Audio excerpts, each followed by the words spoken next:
Well, guys, what day is it? Well, guys, it's Saturday, May 11th, 2024, and I'm out here checking on food plots today. You tuned in to my previous frost seeding video for some frost seeding, some clover, just a couple of months ago, I think it was, middle of March. I came out to kind of see how that was doing, and there's definitely some growth coming up from that. It's got a nice companion crop that you can see behind me of wheat and rye that I sowed and planted last fall. I'm really happy with the results I'm seeing out here today. We're still having some low temperatures at night. This morning, for example, it was 48 degrees, so not the ideal growing weather yet for clover and other different forages, things like that, but I definitely know that's coming pretty soon. So I'm happy with the results that I've seen out here today of the clover that's coming up within this rye and wheat. As you can see, some of this rye behind me is almost up to my waist. I planted all of this last September, toward the end of September. It was a week or two after archery season had started here in Missouri. So, wheat and rye in the fall, winter wheat, winter rye, one of those things that you're not going to see a lot from in the fall at the present time, but it's a long game. Not only are you going to get a little bit of green up in the fall, and I tell you, it was huge attraction for the deer last fall. They were in this every single evening, every single morning, sometimes all hours of the day, nibbling around on that green up. So they definitely got some value out of that. It's not the highest nutritional value, but it does have a lot of high attraction value. So that was awesome. But the real goal in it is, yeah, get a little bit of attraction in the fall, especially for places that maybe your well-laid plans or best laid plans didn't pan out. But here you can see, as we play the long game, just the super growth that it's had that's going to give that clover a companion crop to help shade it, to help give it some protection from the sun. It's going to help it hold moisture. It's going to cut down weed pressures and that sort of thing. So there's definitely a good value and a good use, not just forage, but also just with a cover crop, that sort of thing. Now, there's several different things that you can do and different strategies you can take with a wheat and a rye crop in the spring.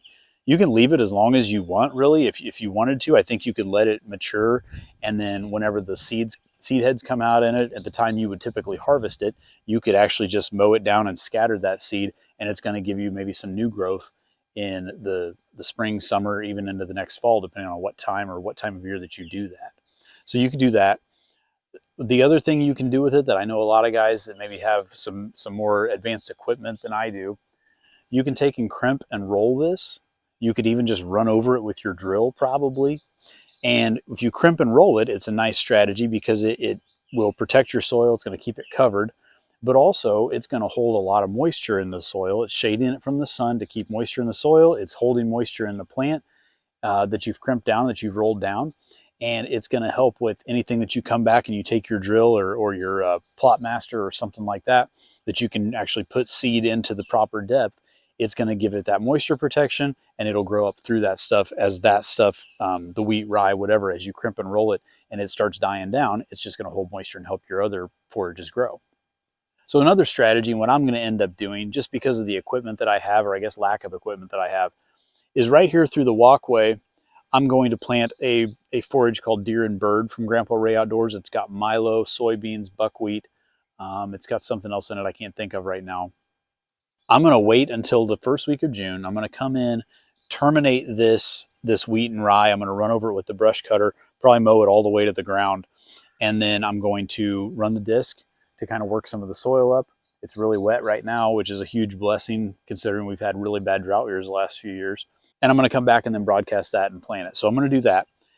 At the same time that I do that, I'm probably also going to clip off the tops of the clover that's coming up underneath this, all over this whole area here, because my real goal, my real star forage that I want to see grow is my clover, because there's more protein in clover. It's more attractive. It's also more nutritional for the deer, more nutritional value for the deer as well. So I'm going to clip that all down. And what that's going to do is kind of the same thing I talked about before. It's going to give me some crop residue on top that's going to help hold moisture in the soil. It's going to terminate and may put a little bit of nitrogen or something else back into the soil that we can think about for the fall planting.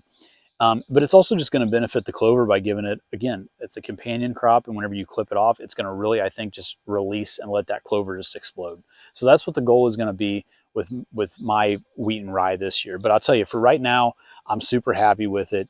There's deer tracks in here. I'm sure they're still eating on it. Whenever it gets mature, if I can wait long enough before I clip it off, they're going to basically have a field of grain they can eat. So it's definitely valuable holding the deer on your property. And this is what we talk about with 365-day nutrition and attraction.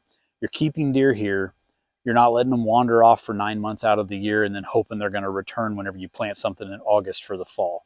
And whenever we are constantly rotating, plot rotating, crop rotating, planting new stuff, there's always something here for them to be attracted to and to have in what ends up being their residence. So something to think about. It's obviously too late in the year probably to frost seed for many of you. I would think that we're not going to have any more freezing temperatures at night, but you never know, especially in Missouri, what can happen. But something for you guys to think about next year, even this fall. Annual clover that you could broadcast in the fall that's going to come up the next spring. Wheat and rye that you can broadcast the next fall that's going to come up the next spring, and then come back in February, March next year, depending on where you are in the country, and look at frost seeding your clovers into it. And you're going to have a stand like this. That the wheat and rye, it's a long game. I know we live in a world right now where instant gratification is what everybody's looking for. We want something right now. We want our Amazon Prime packages right now. We want social media instant results right now. But when it comes to food plotting, and it comes to deer hunting, and it comes to really just any of the great things that you can have in life, the best things come to those of us who have to wait. And I tell you, this is a great example and an illustration of that. You know, in the Bible, patience is one of the fruits of the Spirit. It's a very important attribute, characteristic to have, and I think that we've run out of a lot of that in this day and age. In the fall, you're not going to see a high yield. You're not going to see a ton of growth, but it's just a little bit of green growth you can get will attract those deer, keep them there during the fall, give them something else to forage on if you have other forages that are just going out of this world, doing great. It's just one more thing to add to it. And then you come back in the spring and you've got this crop of companion crop for your clovers or whatever, or just by itself. There's just a number of things you can do with it that are just going to benefit that next thing that you're planting after this. So something to consider for next year, something to consider for later this spring, something to consider for next fall. Keep that in mind as you guys plan your plots and look at that more of that 365-day approach. Thank you for watching Farming for Whitetails. We'll see you next time.